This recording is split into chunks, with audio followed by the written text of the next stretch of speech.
திரு Sham sir, நீங்க பல தேர்தல்களில் கூர்ந்து கவனிச்சிருக்கீங்க. இந்த பிரச்சாரத்திற்கான ஸ்ட்ராட்டஜி வியூகம் அப்படிங்கிறது கடந்த தேர்தல்களோடு ஒப்பிடுகிற போது அதே மாதிரியான அந்த கட்சிகள் பின்பற்றுகிறார்களா, இல்லை இதுல வேறு ஏதாவது தன்மை இருக்கா? இது முதல் கேள்வி. 3 தரப்புட்டு நான் கேட்டேன், திமுக, அதிமுக, தாவேகா தரப்புல பிரச்சாரம் எப்படி இருந்ததுன்னு. இந்த அனாலிசிஸ்ல உங்களுடைய இன்டர்பிரேஷன்ஸ் என்னென்ன?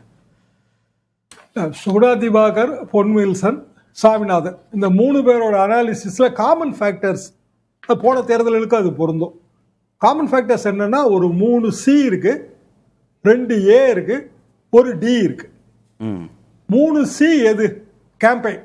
3 C 2 A 3 C 2 A 1 D. 1 D இருக்குமே, அது காமன் தான். 1 D.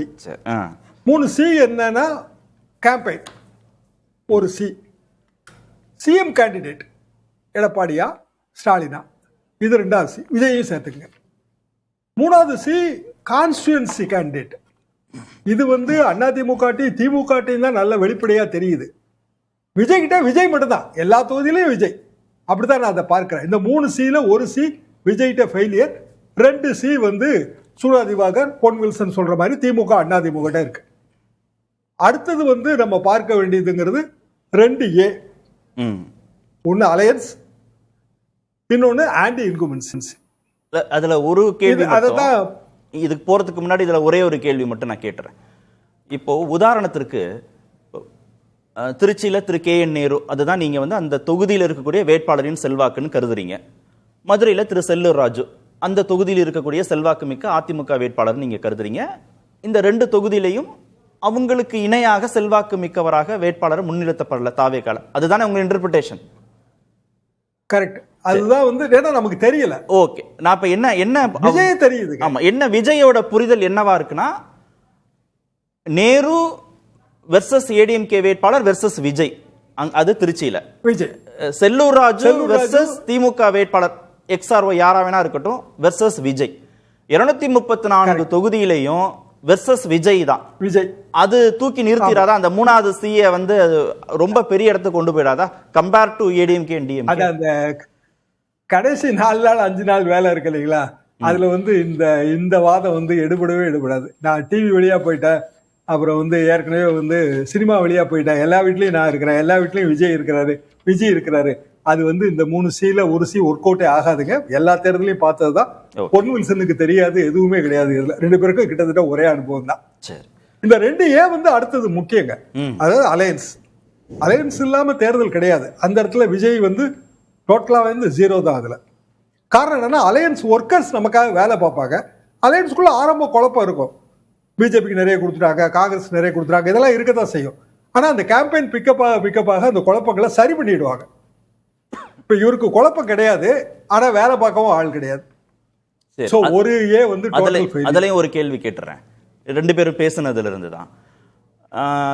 திமுகல திரு ஸ்டாலின், திரு உதயநிதி ஸ்டாலின் நல்லா பெர்ஃபார்ம் பண்றாங்க, பிரச்சாரம் பண்றாங்க. கூட்டணியில திருமிகு பிரேமலதா விஜயகாந்தும் திரு திருமாவளவனும் பண்றாங்கன்னு சுகுணா சொன்னார்.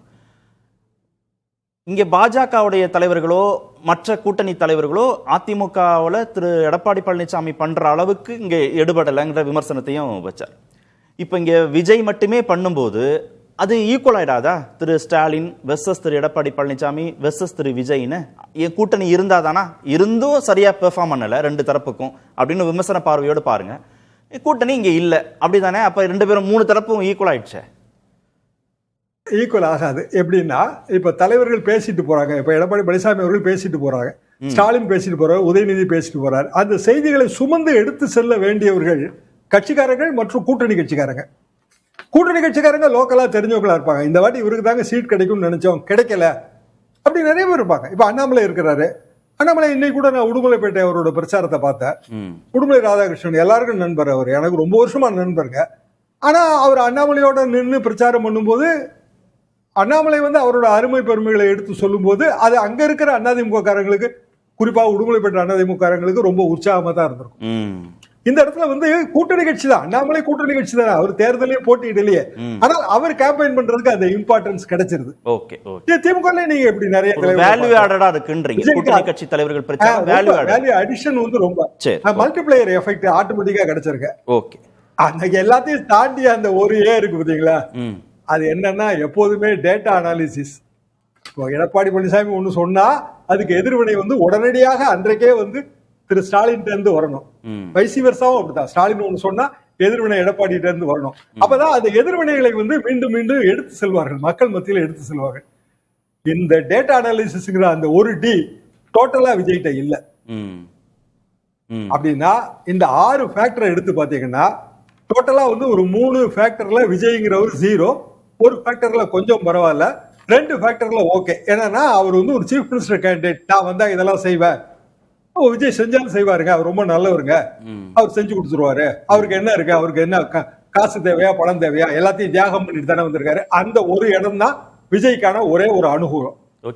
விஜய்ங்கிற திரைப்பிரபலம் புதுசா கட்சி தொடங்கி இருக்கிறாரு, எல்லோருக்குமான மாற்று, என்டிஆர் மாடல், எம்ஜிஆர் மாடல், இதுல ஏதாவது வச்சு இந்த வேக்குமை, இந்த இடைவெளியை நிரப்பிட முடியுமா திரு விஜயால இன்னும் இருக்கிற 7 நாட்கள்ல?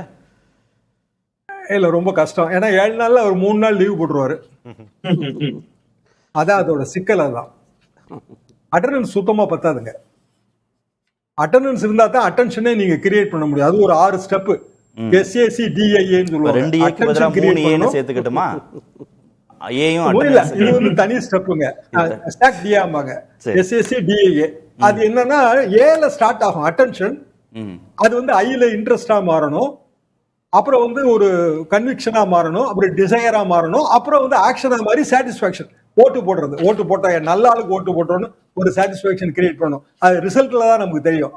6வது ஸ்டெப். இவர் அட்டெண்டன்ஸே இல்லைன்னா அந்த ஃபர்ஸ்ட் ஸ்டெப்புக்குள்ளே போக முடியாது. அட்டென்ஷன்ங்கிற அந்த ஃபர்ஸ்ட் ஸ்டெப்புக்குள்ளே போக முடியாது. அது ரொம்ப கீழே இருக்கிற படி நிலைங்க. இப்ப 6 படிக்கட்டுகள்னு விளம்பரம் பாக்குறேன் நான். இதுல திமுக விளம்பரங்களை பேப்பர்கள்ல பார்க்கிறேன். இதெல்லாம் மனசுல வச்சுதான் அந்த விளம்பரங்கள் தரப்படுது. யாரோ ஒருத்தங்க ஒரு எக்ஸ்பர்ட் ஒப்பீனியன் கொடுத்துருப்பாங்கன்னு நான் நினைக்கிறேன். அப்படின்னா கேம்பெயின் உங்களோட ஒரே வாரம் தான் இருக்கிறது, பிரச்சார காற்று யார் பக்கம் வீசுகிறது அப்படிங்கிற உங்க டைட்டில்ல பிரச்சார காற்று அதிமுக திமுக பக்கம் தாங்க வீசுது, விஜய் பக்கம் வீசல. சோ விஜய் நான் இதுல இருந்து ஒதுக்கிட்டேன், முதலே ஒதுக்கிட்டேன். அப்போ அதிமுக திமுகக்குள்ள அது நம்ம வந்து பேசலாம். அதுல யாரு முன்ன பின்ன இருக்கா? அது என்ன, திமுகவுக்கான ஒரு அட்வான்டேஜ், அவங்க ஒரு 3 to 5% லெவல் கூட தான் இருக்கிறாங்க. ஆன்டி இன்குமென்சி இருக்குங்க. சரி, 2 அணிக்குமே ஒரே மாதிரியான மார்க் தான் நம்ம போட முடியும். ஏன்னா திராவிட ஓட்டு வங்கியே 2 அணியும் பிரிச்சிருக்கிறாங்க. அப்போ 2 அணியும் ஏதோ ஒரு 25% லெவல்லையோ 30% லெவல்லையோ திமுகவும் அதிமுகவும் ஒரே லெவல்ல இருக்கிறதா தான் நான் என் கணக்கை எப்பவுமே தொடங்குறேன். அப்போ ஒரே லெவல்ல இருக்கும்போது அந்த 2 பேரோட ஸ்ட்ரென்த் இல்லைன்னா மைனஸ் பாயிண்ட பத்தி நம்ம பார்க்க வேண்டியது இல்லை. ஆன்டி இன்குமென்சிங்கிற ஒரு ஃபேக்டர் இருக்கு. அது ஒரு ஆட்சி கட்சிக்கு கண்டிப்பாக இருக்கும். அதிமுகவுக்கும் இருந்திருக்கும், திமுகவுக்கும் இருக்கும். இந்த ஆன்டி இன்குமென்சி எப்படி சரி கட்டுவதுங்கிறது தாங்க தேர்தலில் நம்ம முன்னாடி இருக்கிற கேள்வி. ஆன்டி இன்குமென்சி எப்படி சரி கட்டுறதுன்னா கண்டிப்பாக அலையன்ஸ் ஃபேக்டர் மூலமாக தான். அப்ப எந்த அலையன்ஸ் வந்து மோர் ஸ்ட்ராங்கர் அப்படின்னா திமுக அலையன்ஸ் மோர் ஸ்ட்ராங்கர். அதுல அவங்களுக்கு அந்த 3 to 5% கெயின் கிடைக்குது. இன்னொரு பெரிய கெயின் அவங்களுக்கு மறைமுகமா என்ன கிடைக்குன்னா, எடப்பாடி பழனிசாமி அதை ஒத்துக்கிறாரு, நீங்க இவங்களுக்கு எல்லாம் ஓட்டு போட்டீங்கன்னா திமுகவுக்கு போட்ட ஓட்டு அப்படின்றாரு. இப்பதானே பொன்னு வில்சன் சொன்னாரு, இன்னாருக்கெல்லாம் ஓட்டு போட்டீங்கன்னா திமுகவுக்கு போட்ட ஓட்டு. ஆனா அதுக்காக அவங்களுக்கு நாங்க ஓட்டு போடாம இருக்க மாட்டோம்ல. விஜய் ஆதரவாளர்கள் சாமிநாதன் சொன்ன மாதிரி விஜய்க்கு ஓட்டு போட தானே செய்வாங்க. அதை அவரை பார்க்க தானே போறாங்க எல்லாரும். அப்ப அந்த ஓட்டு மறைமுகமா திமுகவுக்கு லாபமாயிருத குறுக்கிடுறாரு. ஒரே ஒரு விஷயம் அண்ணனுக்கு தெரியும், புரட்சித் தலைவர் எம்ஜிஆர் வந்து அவர் ஆட்சி கலைக்கப்பட்ட பிறகு மக்கள்கிட்ட வந்து விரோத மனப்பான்மையில பேசல, சென்டிமெண்டா பேசினார். நான் என்ன தப்பு செய்தேன், இந்திரா காந்தி நீங்க கொண்டு வந்தீங்க நியாயம்தான், என்னை தோக்கடிச்சு, ஆனால் சட்டமன்றத்தில் நான் என்ன தப்பு செய்தேன் மக்கள் அப்படின்னு கேட்டார். அதே பாணியில் தான் எடப்பாடியார் என்ன கேட்குறாருன்னா, விஜய்க்கு ஓட்டு போடுறத விரோத மனப்பான்மையை சொல்ல, உங்களுக்கு ஆல் பாஸ் கொரோனா நேரத்தில் போட்டேன், உங்களுக்கு ஆன்லைன் கிளாஸ் நடத்தி பாஸ் போட்டேன், உங்களுக்கு லேப்டாப்லேருந்து சைக்கிள்லேருந்து காலனிலேருந்து உங்களுக்கு பையிலேருந்து புத்தகத்திலேருந்து நான் கொடுத்தேன். ஆனால் விஜய் பார்க்குற மாதிரி செய்தோம், விஜயை பார்க்குற மாதிரி வருமா திரு எடப்பாடி பழனிசாமி? ஒரு சென்டிமெண்டா பேசும்போது ஏற்கனவே வந்து இக்கட்டான நேரத்தில் ஆதரவு கொடுக்கும்போது தன்னையும் மீறி வந்து கொடியாசிச்சாங்க சிலர், அவங்க விஜய் ரசிகர்களா இருப்பாங்க, அதுல கொஞ்சம் மாறுவாங்கல்ல, அந்த சென்டிமெண்ட்ல ஷாம் சார் ஒரே ஒரு கேள்வி சுருக்கமா, இந்த ஒரு வாரத்துக்குள்ள ஒரே ஒரு சின்ன பதில் தான். சங்கரகோவில் கூட்டத்துல எம்ஜிஆர் அது கேட்டதுங்க, வில்சன் அப்ப அங்கதான் இருந்தாருன்னு நினைக்கிறேன். நான் என்ன பிழை செய்தேன், இதுதான் அவரோட கேள்வி. ஆனா அவருக்கு ஒரு பிழை நேர்ந்தது, அதனால அந்த கேள்விக்கு ஒரு பெரிய அளவுக்கு அனுதாபம் இருந்தது. எடப்பாடி பழனிசாமி அவர்களுக்கு பிழை நேரல. அவர் ஒரு தேர்தல் 2021 தேர்தலில் அவர் வெற்றி வாய்ப்பை இழந்தார். சரி, அது மோசமான வெற்றி வாய்ப்பை இழக்கல, ஒரு கௌரவமான 70 சீட்டுக்கு மேல வாங்கித்தான் அந்த வெற்றி வாய்ப்பை அவர் இழந்தார். அதனால அனுதாபம் கிடையாது. ஆனால் விஜய்க்கோ இல்ல திரும்ப சசிகலா ஆதரவு பெற்ற வேட்பாளருக்கோ ஓட்டு போகாம இருக்க மாட்டாங்களா? ஏதோ ஒரு ஓட்டு வரத்தான் செய்யும். திமுக போடுற ஓட்டா மாறுது. அப்ப திமுக போடுற ஓட்டுன்னு இவர் ஒத்துக்கும் போது திமுக அந்த வெயிட்டேஜ் நீங்க கொடுக்கணும்ல.